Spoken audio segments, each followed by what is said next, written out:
Hi dears, അസ്സലാമു അലൈക്കും. Welcome to ഫിസ്നോ ഫുഡ് ടേക്ക്. അപ്പോൾ എല്ലാവർക്കും സുഖമാണെന്ന് വിചാരിക്കുന്നു. ഇന്ന് ഞാൻ വന്നിട്ടുള്ളത് ഒരു സ്നാക്സിൻ്റെ റെസിപ്പി ആയിട്ടാണ് വന്നിട്ടുള്ളത്. വളരെ ഈസി ആയിട്ട് തന്നെ തയ്യാറാക്കാം, കുട്ടികൾക്കൊക്കെ വളരെ ഏറെ ഇഷ്ടമാവും. അപ്പോൾ ഇതെങ്ങനെ തയ്യാറാക്കുന്നത് നോക്കാം. അതിനായിട്ട് ഞാൻ ഇവിടെ 2 പഴമാണ് എടുത്തിട്ടുള്ളത്. അത് ഇതുപോലെ 4 കീറാക്കി നമുക്ക് ചെറിയ പീസാക്കി ഇതുപോലെ അരിഞ്ഞെടുക്കാം.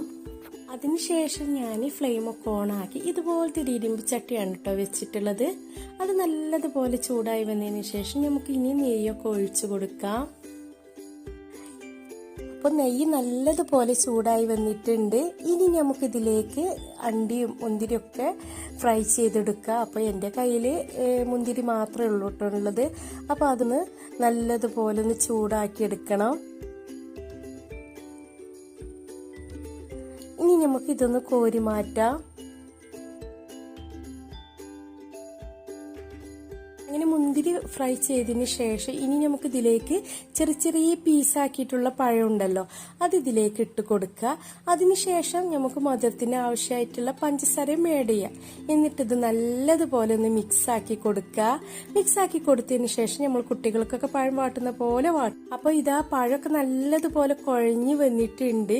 ഇനി നമുക്കിതിലേക്ക് റവ ഇട്ട് കൊടുക്കുക. അപ്പോൾ കുറേശ്ശെ വേണം കേട്ടോ റവ ഇട്ട് കൊടുക്കുക. പെട്ടെന്ന് തന്നെ റവ മുഴുവൻ അങ്ങ് ഇട്ട് കൊടുക്കരുത്. അപ്പോൾ ഇത് കെട്ടാനും ഒക്കെ സാധ്യത ഉണ്ട്. അപ്പോൾ കുറേശ്ശെ ഇങ്ങനെ ഇട്ട് കൊടുത്ത് ഇങ്ങനെ മിക്സാക്കി ഇങ്ങനെ നല്ലതുപോലെ ചെറിയ ഫ്ലെയിം വേണം കേട്ടോ ഇത് മിക്സാക്കി എടുക്കുക. അല്ലെങ്കിൽ പെട്ടെന്ന് തന്നെ കട്ട പിടിക്കാനും അതുപോലെ തന്നെ കത്തിക്കരിയാനൊക്കെ സാധ്യത ഉണ്ട്.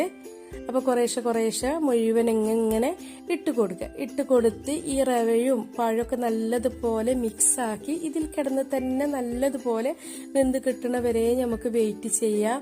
കണ്ടില്ലേ, നല്ലതുപോലെ വെന്ത് വന്നിട്ടുണ്ട്.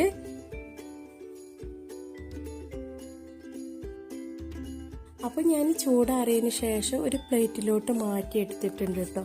മാറ്റി വെച്ചതിന് ശേഷം ചൂടാറിയതിന് ശേഷം ഇതുപോലെ ചെറിയ ബോൾസ് ആക്കുക. അപ്പം ഞാൻ ജസ്റ്റ് ഒന്ന് ഇതുപോലെ ബോൾസ് ആക്കിയിട്ടുള്ളൂ. ഇനി നമുക്ക് വെള്ളമോ അല്ലെങ്കിൽ വെളിച്ചെണ്ണയൊക്കെ കയ്യിലൊന്ന് പുരട്ടിയതിന് ശേഷം നമുക്ക് നല്ല ഷേപ്പിൽ ബോൾസ് ആക്കി എടുക്കുക. അപ്പോൾ കുട്ടികൾക്കൊക്കെ ഏറെ ഇഷ്ടമാവും. എല്ലാവരും ഒന്ന് ട്രൈ ചെയ്ത് നോക്കണം കേട്ടോ. കാരണം വളരെ സിമ്പിളായിട്ടുള്ള ഒരു സ്നാക്സാണ്. ചൂടോടെ ആക്കുകയാണെന്നുണ്ടെങ്കിൽ പെട്ടെന്ന് തന്നെ ബോൾസ് ആക്കി കിട്ടാനും അതുപോലെ തന്നെ കയ്യിലൊക്കെ ഒട്ടിപ്പിടിക്കാനൊക്കെ സാധ്യതയുണ്ട്. അതുകൊണ്ടാണ് ചൂടാറിയതിന് ശേഷം ബോൾസ് ആക്കുന്നത്. അപ്പോൾ കണ്ടില്ലേ, ഇതുപോലെ ബോൾസ് ആക്കിയിട്ടുണ്ട്. അപ്പം നമ്മൾ കയ്യിലൊക്കെ എണ്ണയോ വെള്ളമൊക്കെ നല്ലോണം പുരട്ടിയതിന് ശേഷം ഇതുപോലെ ബോൾസ് ആക്കി എടുത്താലും മതി. ഇനി നമുക്കിതൊന്ന് ഫ്രൈ ചെയ്തെടുക്കാം. അപ്പം നമുക്ക് ഈ സ്നാക്സുകളൊക്കെ ഒന്ന് ഫ്രൈ ചെയ്തെടുക്കണം. അപ്പോൾ ഫ്രൈ ചെയ്തെടുക്കാൻ വേണ്ടി ഇതുപോലത്തെ നോൺ സ്റ്റിക്കിൻ്റെ തവയാണ് കേട്ടോ എടുത്തിട്ടുള്ളത്. ഇനി നിങ്ങൾക്ക് വേറെ ചട്ടിയിലൊക്കെ ഇട്ട് ഫ്രൈ ചെയ്യണമെന്നുണ്ടെങ്കിൽ അങ്ങനെയും ചെയ്യാം. പക്ഷെ അങ്ങനെയൊക്കെ ആവുമ്പോൾ അടി പിടിക്കാനും ഒട്ടിപ്പിടിക്കാനൊക്കെ ചാൻസ് ഉണ്ട്. അപ്പോൾ ഇതുപോലത്തെ തവയിൽ ആവുമ്പോൾ പെട്ടെന്ന് നല്ല ക്ലീൻ ആയിട്ട് ഫ്രൈ ചെയ്തെടുക്കാൻ വളരെ എളുപ്പമായിരിക്കും. അപ്പോൾ ചൂടായ എണ്ണയിലോട്ട് ഞാൻ മുഴുവനും ഇട്ട് കൊടുത്തതിന് ശേഷം നല്ലതുപോലെ ഒന്ന് ഫ്രൈ ചെയ്തെടുക്കാം. അപ്പോൾ നമ്മൾ ഫിഷൊക്കെ ഫ്രൈ ചെയ്യുന്ന പോലെ തന്നെ ഇങ്ങനെ ജസ്റ്റ് ഒന്ന് ഫ്രൈ ചെയ്തെടുക്കാൻ മാത്രമേ ഉള്ളൂ.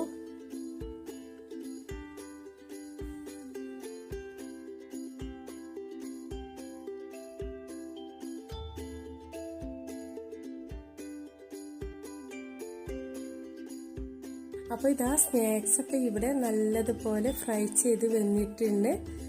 കണ്ടില്ലേ, നല്ല ബ്രൗൺ കളർ വേണമെന്നുണ്ടെങ്കിൽ അങ്ങനെയാക്കാം. ജസ്റ്റ് ഒന്ന് ഫ്രൈ ചെയ്യണമെന്നുണ്ടെങ്കിൽ അങ്ങനെയാക്കാം. അപ്പോൾ അതൊക്കെയാണ് ഇന്നത്തെ വീഡിയോ. അപ്പോൾ ഇന്നത്തെ വീഡിയോ നിങ്ങൾക്ക് എല്ലാവർക്കും ഇഷ്ടമായിട്ടുണ്ടാവും എന്ന് വിചാരിക്കുന്നു. നിങ്ങളെല്ലാവരും ഒന്ന് ട്രൈ ചെയ്ത് നോക്കണം. ഇൻഷാ അല്ലാഹ് നല്ല വീഡിയോസ് റെസിപ്പി ആയിട്ട് മറ്റൊരു വീഡിയോയിൽ കാണാം. Thank you.